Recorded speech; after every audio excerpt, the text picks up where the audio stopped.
So now let's talk about adding sketch relations. So in this case, we have a couple of lines, circles and arc, and I'll start by selecting this line. So when I select this line, you can clearly see that we now have this flyout with these relations. So we have the horizontal relation here, the vertical one and the fixed. These relations are also available here on the property palette. So we have horizontal, vertical and fix. Now you can apply these relations either from here or from the selection flyout. In this case, I'll apply it from the property panel. So I'll click on this horizontal and here it is. Now it's completely horizontal. I'll just click outside and then I'll select this line. Now I'll click on vertical and it will become perfectly vertical. Also, you'll notice that when we add the relations, this green colored relation icon will just show up right next to the geometry. It will also show the icon of relation which is added here to this line. So this one is horizontal, this one is vertical. Now with this relation, you cannot change the geometry. So it will always remain vertical. This line is always going to remain horizontal no matter what. Now if you want to break this relation, if you want to delete this, then just left click on this relation, then right click and select delete. You can do the same for this. Left click, then right click and delete. Now you can freely move this geometry once again.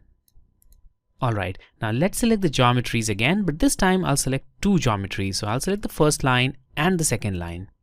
And now we have more relations between these two, and that's because we can add more relations between these two lines. So these lines can be horizontal, vertical or fixed, which was in the first condition. So that still exists, but apart from that, you can now make these two lines collinear, perpendicular, parallel or make them equal. So we'll talk about these one by one. Let's first start with this and this line, and now I'll select collinear. When you make it collinear, the lines are going to align along the same line. So there it is. That's the collinear. They are going to remain along the same line. Now let's press Ctrl Z a couple of times and again select both of these using Control Select. So whenever selecting these two, you need to press and hold your Control key. Now I'll select perpendicular and now it is perpendicular. Though it may not look like it is actually perpendicular, but when you increase this length and just move it close to this, it will drop exactly at 90 degrees. So it is perpendicular. Alright, again Ctrl Z a couple of times. Now these two are already selected. As you can see, it's highlighted.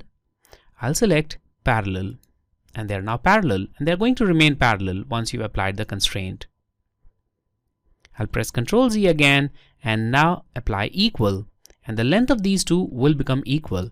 Now if you change length of one of these, the length of second one will also change. But in this case, as you can see, when I'm trying to change the length, it is just moving the entire geometry with it. So in this case, I will make one of these points fixed. So maybe I'll select this point and now I only have one relation, that is fix. So I'll click on fix. Now this point is fixed. I'll click on this point and I'll move it. And as I'm moving it up, this one is also moving it. And here the length is also changing equally. So that's how the equal constraint works. So again, I'll press Ctrl Z a couple of times so that all the relations are now gone. Okay.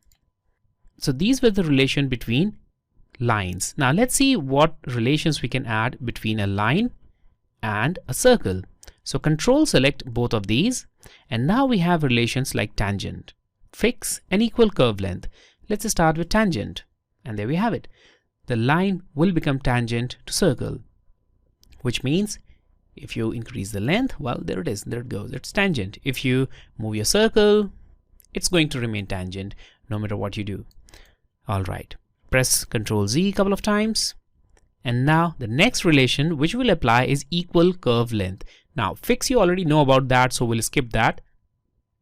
Equal curve length will ensure that the length of curves will become equal, which means in this case, circumference of the circle will become equal to the line length. So I'll select equal curve length. There we have it. Now the circumference of the circle is equal to the length of this line.